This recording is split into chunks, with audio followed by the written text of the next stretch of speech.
mind the gap. Thank you. This is really exciting. The big question that frames my talk today is, how can we save politics? How can we save politics from this climate of vitriol and division and derision? In the popular US culture, politics has become a dirty word. Probably many of us have gotten this advice. If you're going on a first date, the one topic you don't bring up is politics. Politics alienates us. It's a discourse of combat and conflict. There are winners and losers. And in our popular imagination, politics has been limited to two warring factions, either a Democrat or a Republican, and it's going to be war. At the center of my talk today is politics, but I want to begin with a topic that seems galaxies away, which is love.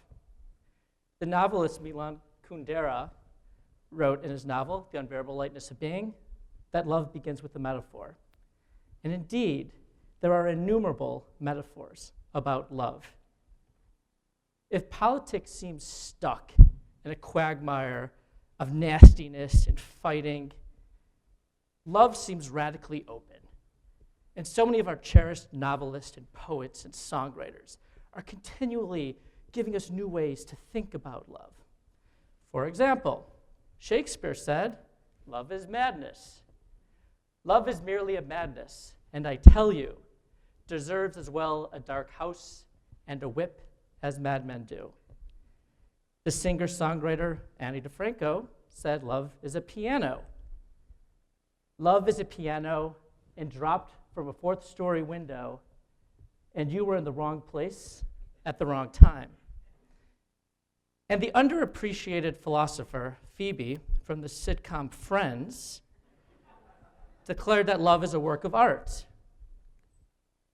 "A love is a wondrous work of art, but your love, oh your love is like a giant pigeon crapping on my heart." To say love begins with a metaphor is another way to say that love begins with poetry. And at the center of all poetry is figurative language. Language could be divided into two domains, literal language and figurative language. And literal language is language that does not deviate from the dictionary. Literal language is actual and descriptive, right? We're at a TED Talk. I am pacing on the stage. You're sitting on a chair. And while it's actual and descriptive, it's also restrictive, and it can be imagination crushing. In contrast, figurative language is language about transformation. It's changing literal meaning. Figurative language makes us see the world anew. It makes us imagine the world anew, rethink the world. It makes us rethink the world. And it makes us realize that the world can be changed. If a literalist wants to understand love, they may turn to the dictionary, get their 4 definitions, and say, "I got it." Right? But we know to really understand love, we have to turn to culture in the widest sense. That's why we listen to music. That's why we read books. That's why we go to the movies, to get new understandings of love. And it's important to recognize that we're all poets, that we all use figurative language. The more we care about something, the more we employ figurative language. For example, love. If your partner breaks up with you, you may say, "My heart is broken." This is not a reason for your neighbor to call 911, right? This is figurative language. And think what that's doing. It's changing how we think about the heart. It's no longer a muscle that beats 70 times a minute. Well, it does do that, of course. It's also a place where our emotions are seated and how central love is to our identity. Every time we use figurative language, we learn something about our values, our meanings, the way we see the world. We could turn to technology. When cars were first introduced, they were these scary, foreign, alien objects. But in this country, by the 1950s, people started gendering their car, calling their car her and he, and giving it names, right? There's Herbie. And the more that computers become intimate in our lives and folded into our everyday, think of the language we use to describe computers. My computer's going to sleep, right? Talk about your computer's memory. Totally different topic, we could think about sports. Baseball season's about to start. And if we were at Wrigley Field right now, the Cubs probably would not be saying, we will score more runs than our opponents. They might use language such as, we're going to destroy the other team. We're going to kill the other team. We're surrounded by figurative language. The many metaphors of love make clear that meaning is not fixed and that the world is not fixed. Why is poetry important? Poetry is essential to who we are as collaborative, as creative thinkers, and as world builders. Poetry is democratic. It doesn't belong to the elite few. We all participate in creating figurative language, of new ways of seeing the world, thinking about the world. It's imaginative. When you write a card on your anniversary to your significant other, you don't want to use the language of cliches. You want that new language to think about how meaningful that relationship is. It's open. It's radically open. Where a dictionary could seem closed and fixed, figurative language is always developing in surprising, unexpected ways. Poetry is social. If it's just a private language that you and your partner understand, that's not poetry, right? It's social. We want to learn from, this is the reason we go to movies, why we read books. We want to learn different ways to figure the world, to see the world, to understand the world, to understand our place in the world. Poetry is language that's engaged. It's not passive, that you could sit back and just repeat by rote things you've heard. And finally, it's language that's hopeful. In a culture that's deeply cynical and indifferent of what can be done, when we use figurative language, we open up that world of possibilities, that there are the possibilities how things can be remade. We live in a world where it's become a truism that love begins with a metaphor. But I think it's essential to our survival to create a world where we could also say it's a truism that politics begins with a metaphor. I want to think a little bit about politics and deracinate politics from its fixed institutional identity, right? That it means Washington, D.C., or Springfield, or Chicago, or local politics. And remember that politics is about relations. I want to begin with ethics for a moment. Ethics is also about relations. And we're always engaged with ethical issues. And I think we care about ethics. We need to care more about it, but we do it all the time. Ethics are actions and our behavior that affects our local, immediate, literal community, right? And we think all the time, like, did what I say, did that hurt someone's feeling? How can I be a better neighbor, right? And we're always asking our friends these questions, asking them ethical questions. Ethics is important, but it's kind of easy because we can read people, right, that are in our local community and think how we affect them. Politics is difficult because it's about relationships with people that are distant, that are strangers, that are invisible, that are inaudible.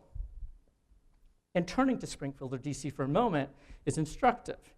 When you think about the process of putting a bill together and the millions of people that's going to affect, and how we need to use our figurative imagination to think about how it's going to affect people that we don't see or that we don't know.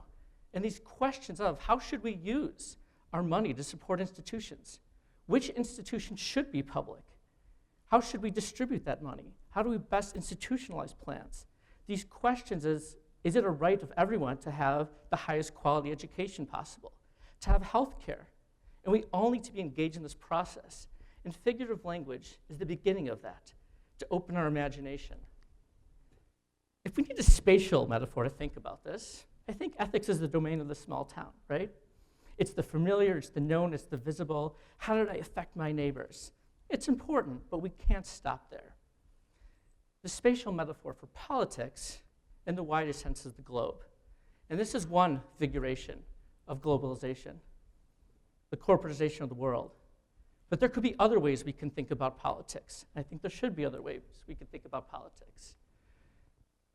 Politics is our relation to distant strangers. And what's at stake in thinking about politics is what's my relation to and responsibility for people that are invisible, people that are inaudible, and people that seem far away from my everyday world.